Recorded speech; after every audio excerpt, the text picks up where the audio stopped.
Joining us now is former NFL wide receiver Don Beebe. During his 9 seasons, he played for the Buffalo Bills, Carolina Panthers, and Green Bay Packers, and was a part of 6 Super Bowl teams. And he won the Super Bowl in Super Bowl 31 with the Green Bay Packers. He wrote a book called 6 Rings from Nowhere, a true story of faith, of hope, and of triumph.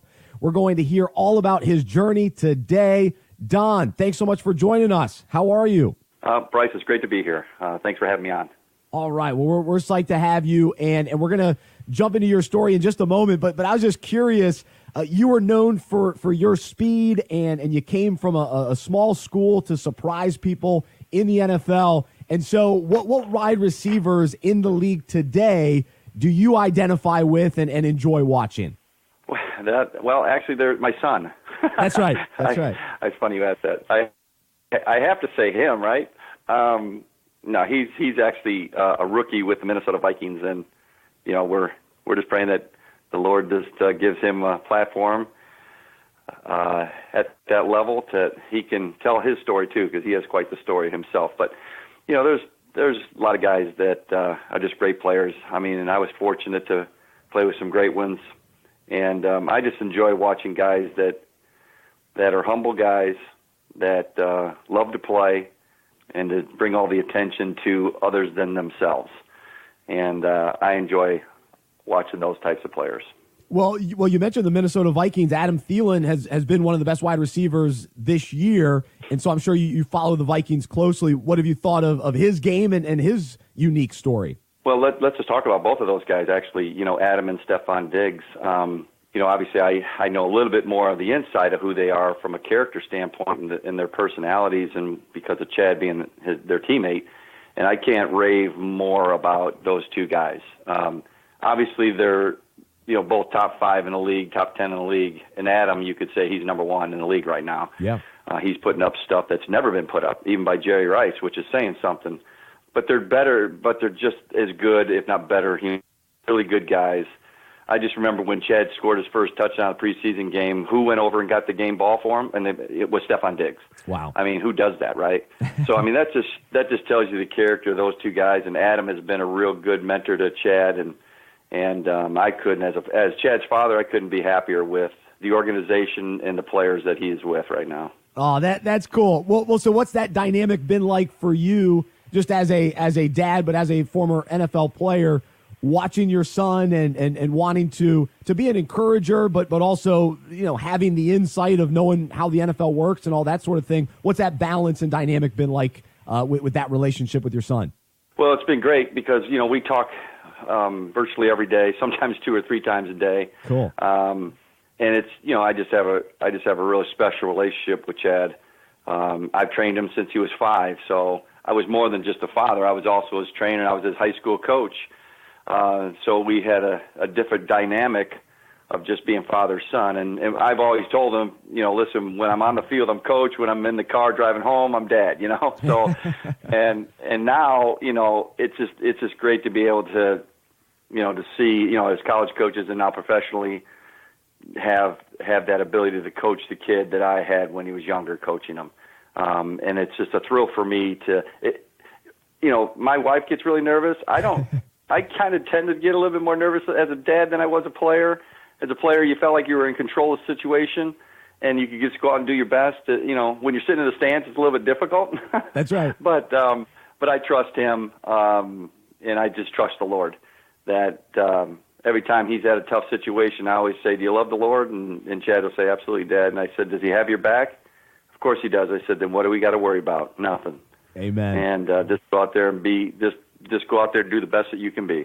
That's cool. I love it. Don Beebe, our guest right now on Unpacking It. He's a former NFL wide receiver and really has an incredible football story and a faith journey that we're going to share today. But anytime you mention the name Don Beebe, you got to think about the Buffalo Bills and all those Super Bowl teams that you were a part of. And sometimes I get nervous about the younger sports fans not recognizing how important and how great those Buffalo teams were during those years. And so just from your perspective, speaking to kind of this next generation of NFL fans, what do they need to know about those Buffalo teams that went to 4 straight Super Bowls? A couple of things. One is no team has won 4 in a row, gone 4 in a row, I should say. Buffalo's the only team. So when you're the only one to do something, that's pretty special in NFL history. I mean, that holds a lot of weight. I don't think anybody's ever been to 3 in a row, let alone 4. I could be wrong on that, but I know there's been a couple of teams that have gone back to back. Obviously, I always tell people that it's way harder to go to 4 Super Bowls in a row than it is to win back-to-back. There's been several teams that have won back-to-back Super Bowls, but nobody's ever been to 4. Yep. The second point I would make is look at all the guys now from that organization and that team that are in the Hall of Fame. The owner, the GM, the head coach, tons of players, Kelly, Thurman, Bruce, Andre, James. That was a special team at a special time in a special place. What we have, I've been a part of a lot of different teams, high school, collegiately, and professionally. What we had in Buffalo was very special, and it was more than just football games. It was family from the top down, and everybody knew everybody. It didn't matter if you were the equipment guy, the head trainer, the assistant trainer, a GA, whatever you want to call it. The last player on the team to Jim Kelly. Everybody knew each other, and we were family. And you could just see the gathering that was just that Monday night for Thurman Thomas' retirement. There was a ton of guys there. The atmosphere was crazy, and it was just really cool to be a part of that organization and that team at that time.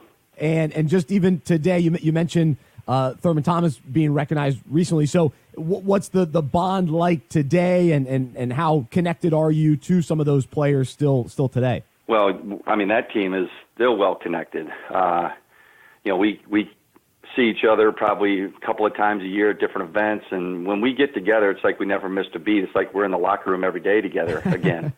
And we still get on each other like we're kids, like we're 25-year-old kids, but yet we're all engrossed in our lives and know what's going on in their lives. Obviously, especially what's gone on with Jim, in the last, since 2013.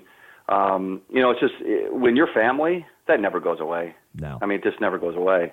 And we are family. And I think there was 24 guys. I believe that's the number that went to all 4. And that 24 is pretty close. I couldn't make Monday. I felt terrible that I couldn't make it, but my daughter was in a sectional, and she's a senior. And if they would have lost, I would have missed my daughter's last game. I couldn't have done that as a father. And Thurman understood it. I talked to him earlier that day, and he said, "Beebs, come on, man, love you." So cool. That's just the type of relationship that all of us have. Oh, that's awesome. Don Beebe, our guest right now on Unpacking It, former NFL wide receiver, Bills, Packers, and then also the Carolina Panthers. And so I want to share your story with us today here on Unpacking It. And I want to start with, at what point did football become the path that you were going to go on? Take us kind of back to the beginning.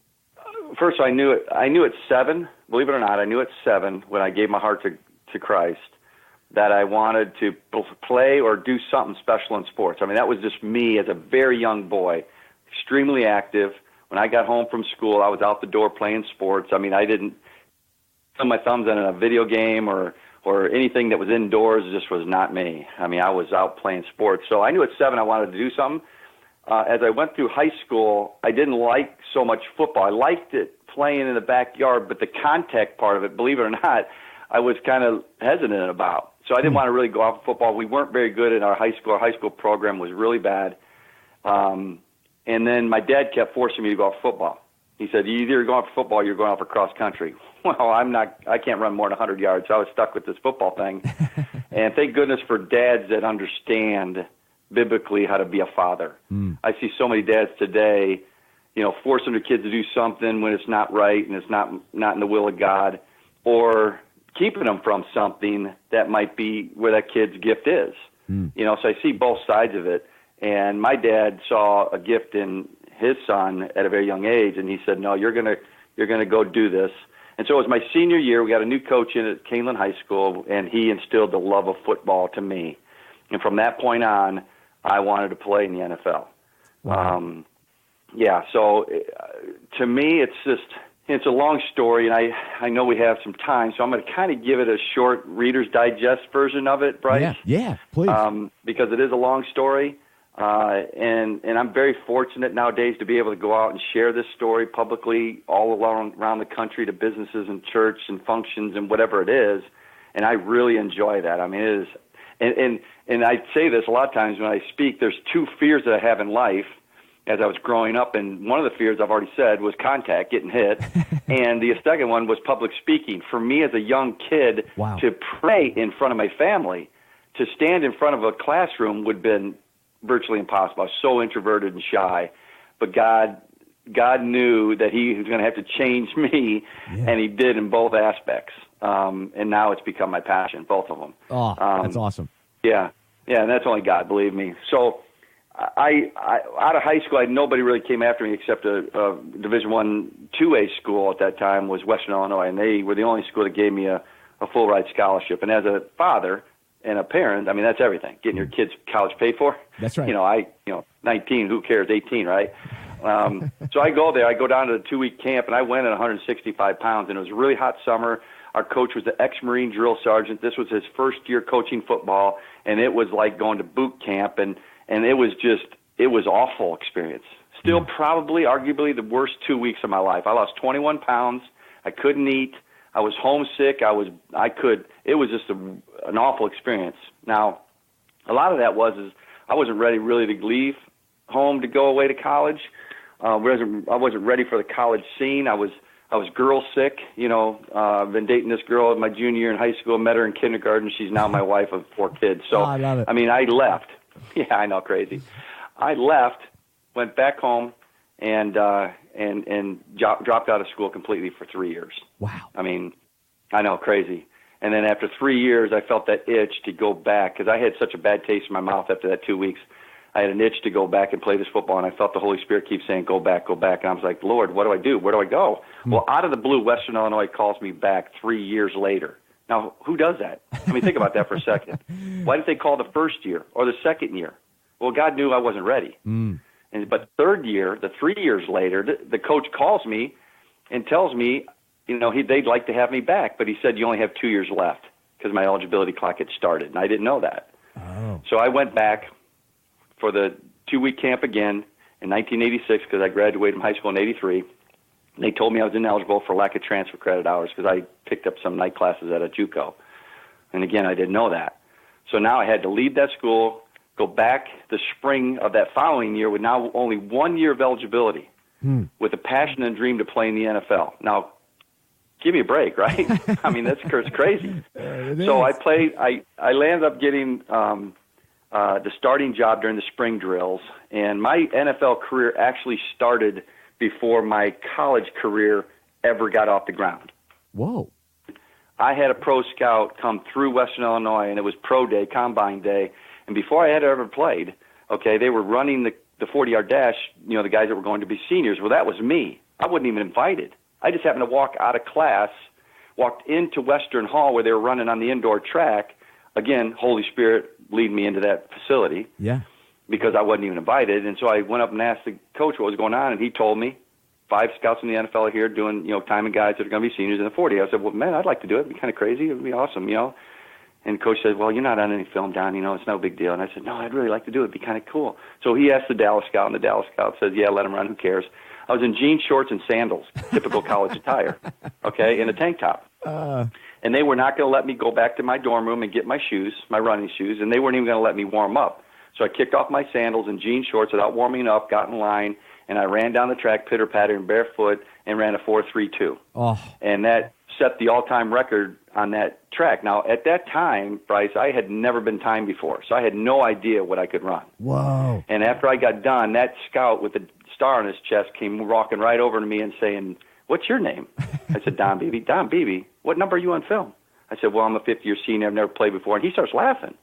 And he shows me the watch. He says, I've been doing this 21 years. I've never timed anybody that fast on my watch. Man. He says, well, keep your eye on you. So that's when my NFL career actually started. Again, God. Oh. Okay, the Lord just opening the door.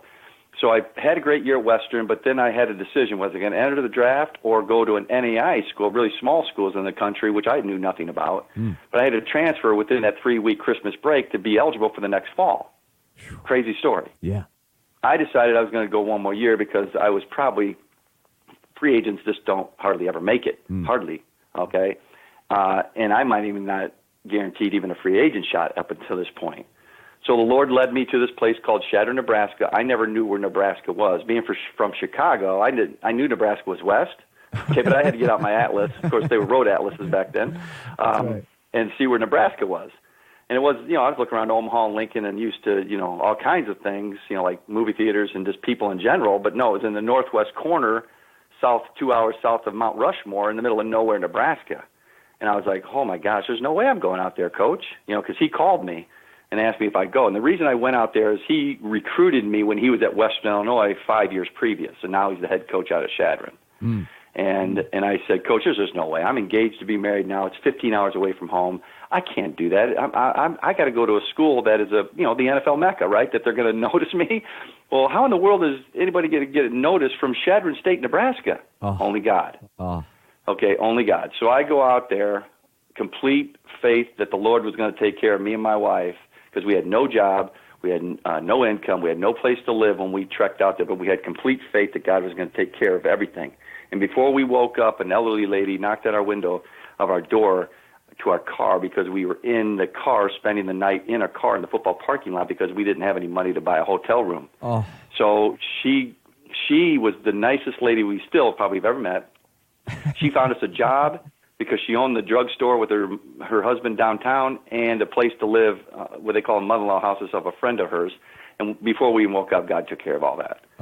And so I had a great year at Chadron, okay? And then they were coming up and stuff like that, and I was like, okay, Lord, I don't know what to do. I'm done with football, but I want to play in the NFL. Lord, just open the door, and I'm willing to walk through it.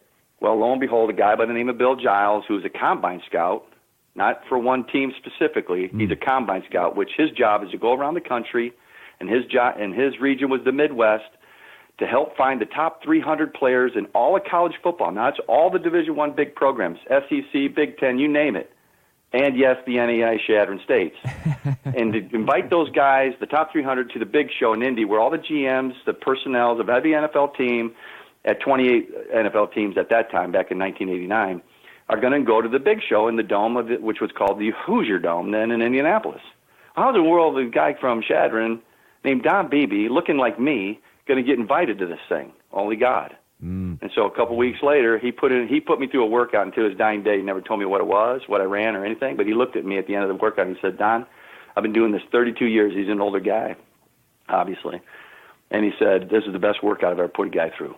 Wow. He said, how I'm going to get you invited to the combine, I have no idea, but I'm going to give you the highest recommendation I've ever given any player.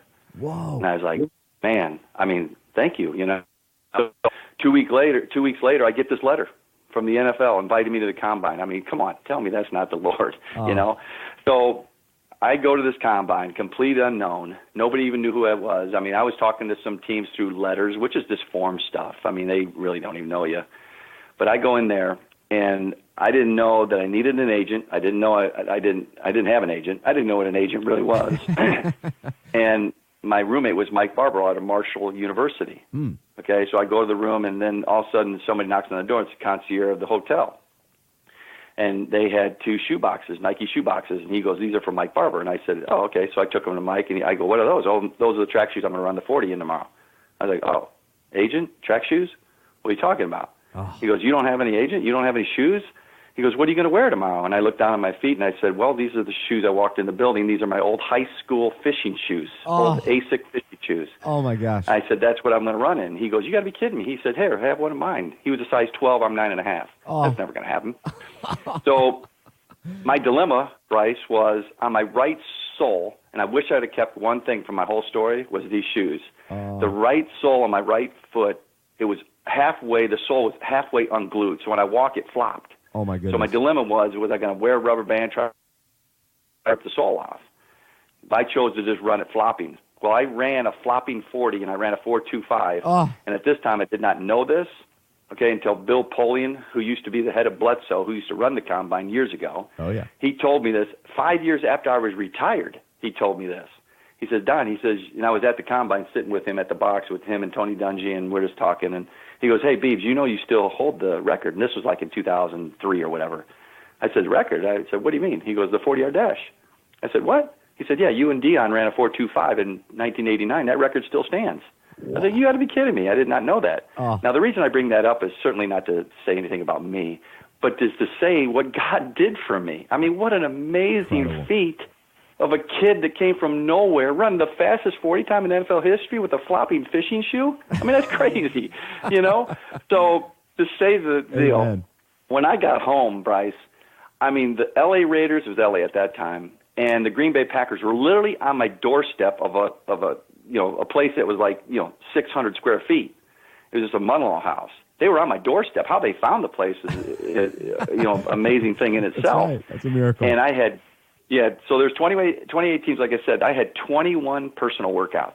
Guys today, and even during that time, you had one. You had one workout, and they were all there. Yep. No. I had 21, and I was there, and I was running times. And the fastest time I ever ran was a 4.21 by the Jets, and during those workouts. And then I landed up being the first pick in the 1989 draft by the Buffalo Bills in the third round. They didn't have a first or second round pick that year. So I was their first pick. Man. And I look at kids today and I tell them, I said, listen, if I can do it, why can't you? I said, you know what the problem sometimes with is we limit the Lord. We limit God. God's a big God. He can do anything he wants at any time he wants. You just have to go do it, work hard, and let him open those doors. And if he shuts the doors, then go find the next one. But you just got to stay with it and never quit. And that's what I tell people on stages today. That's incredible. What a story. Don Beebe, our guest right now on Unpacking It. He went on to play 9 seasons in the NFL, and he went to 6 Super Bowls. He won one with the Green Bay Packers, Super Bowl 31. And he wrote a book all about this story, and he goes into even more detail. It's called 6 Rings from Nowhere, a true story of faith, of hope, and of triumph. And Don, so we hear this story, and we see how God's hand was really on your life, opening doors that only he could open.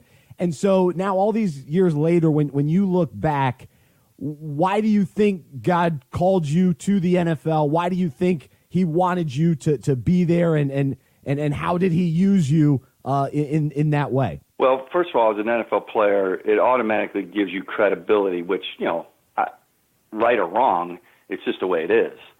People are more willing to listen to somebody that played in the NFL. And athletes, 72% of high school kids play athletics. So it's a big thing, and it certainly is a platform that a lot of guys take advantage of, but use to the glory of him, not themselves.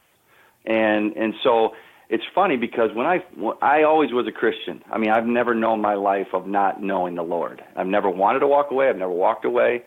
I'm a sinner like everybody else, but I know where to turn in good times and bad.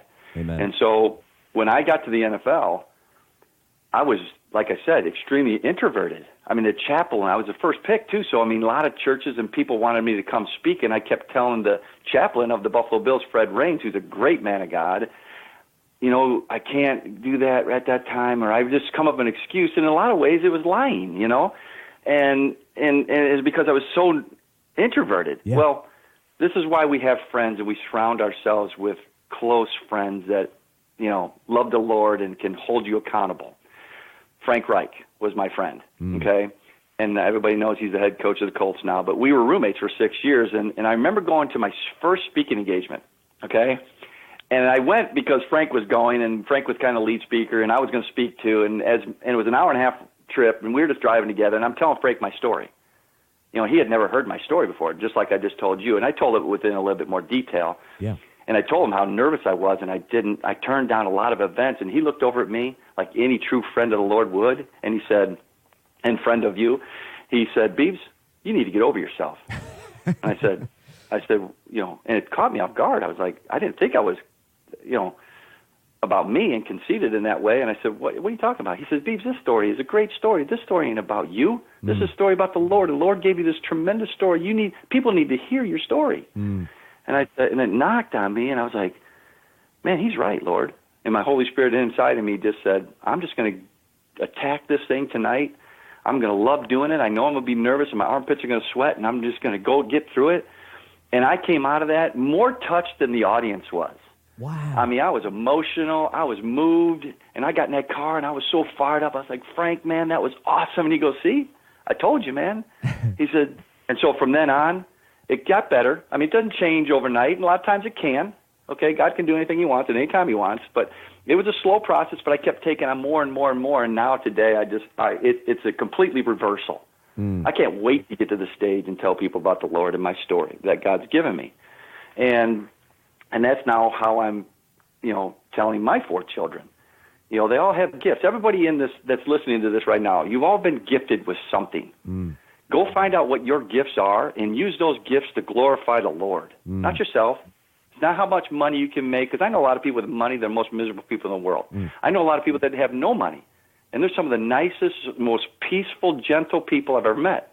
And there's a lot in between. That's right. So the point is, it's not about what we can gain here, it's what we can gain there. And who can we help take with us that God allows? That's the walk that we should be walking.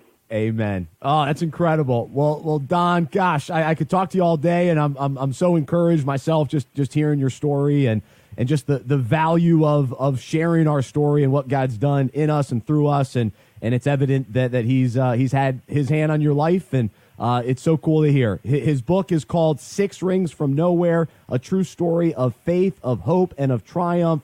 He's Don Beebe, and Don, really appreciate you being a part of Unpacking It today, and thanks for being open and sharing your story, and really, really cool to talk to you. Anytime, Bryce. Thank you for having me on. Absolutely. He's Don Beebe, joining us here on Unpacking It.